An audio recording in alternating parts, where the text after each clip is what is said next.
తెలుగు వారికి తాజా సమాచారం అందించడానికి తొలి అడుగు వేస్తున్న న్యూస్ వన్ తెలుగు ఛానల్ కు స్వాగతం. చేనేతలకు కంటితుడుపు చర్యలు కాకుండా శాశ్వత పరిష్కారం చూపాలి. దామర్ల శ్రీకృష్ణ, బాపట్ల జిల్లా పేరాల గోలి సదాశివరావు కళ్యాణ మండపంలో ప్రజాబంధు ప్రగడ కోటయ్య శిష్యులు దామర్ల శ్రీకృష్ణ విలేకరుల సమావేశం ఏర్పాటు చేశారు.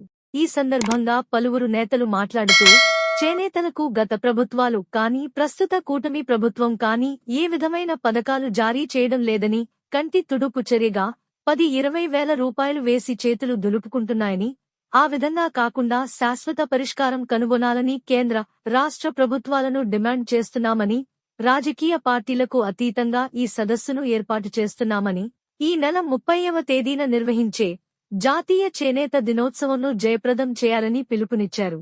ఈ కార్యక్రమంలో బక్కా పరంజ్యోతి, గొర్రెపాటి రవి, భాస్కరరావు, మేడ వెంకట్రావు తదితరులు పాల్గొన్నారు.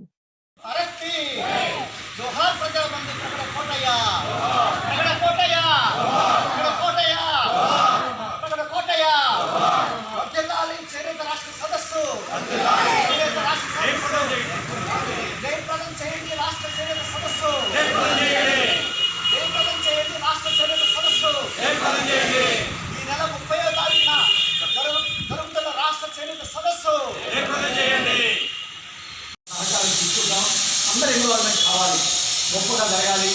ఒక వయసులో చిన్నవాళ్ళైనా అనుభవం చాలామంది ఉన్నారు కాబట్టి ఆ కార్యక్రమం కోసం ఒక ప్రెస్ కాన్ఫరెన్స్ ఈరోజు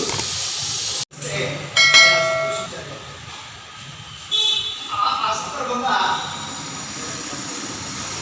ఈరోజు ప్రెస్ కాన్ఫరెన్స్ ప్రభుత్వం కొంతవరకే చూపించడం జరిగింది. యజమాన నాయకులు అందరం కూడా ప్రతి పార్టీ నాయకుల్ని, ప్రతి చేనేత నాయకుల్ని, ప్రతి సంఘ సంస్థలని, ప్రతి మంది వచ్చారు. సంతోషం. మన ఇన్ఫర్మేషన్ మొత్తం కూడా వారికి పంపించడం జరిగింది. మీ అందరూ సహకారం కావాలి.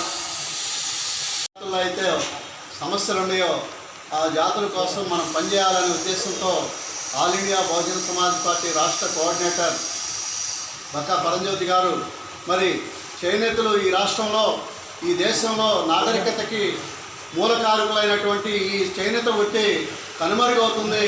మరి వీళ్ళని కాపాడాలంటే రాజకీయంగా కూడా మనం వీళ్ళని ముందుకు తీసుకెళ్ళాలి.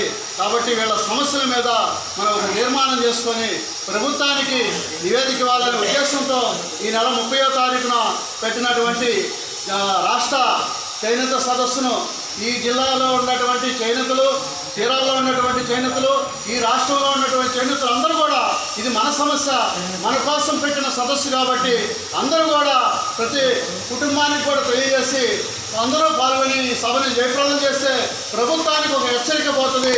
చేనేతల్ని మనం రెక్లైజ్ చేస్తున్నాం, వాళ్ళ సమస్యలు అవి ఉన్నాయి, అవి తీర్చాల్సిన అవసరం ఉందని చెప్పేసి ప్రభుత్వానికి ఒక నివేదిక వెళ్తుంది. కాబట్టి అధిక సంఖ్యలో మనం పాల్గొనే విధంగా ప్రణాళిక తయారు చేయాలని చెప్పేసి చేనేత నాయకులందరికీ తెలియజేస్తూ నాకు ఈ అవకాశం ఇచ్చినందుకు ధన్యవాదాలు తెలియజేస్తాను. మా న్యూస్ వన్ తెలుగు ఛానల్ని సబ్స్క్రైబ్ చేయండి.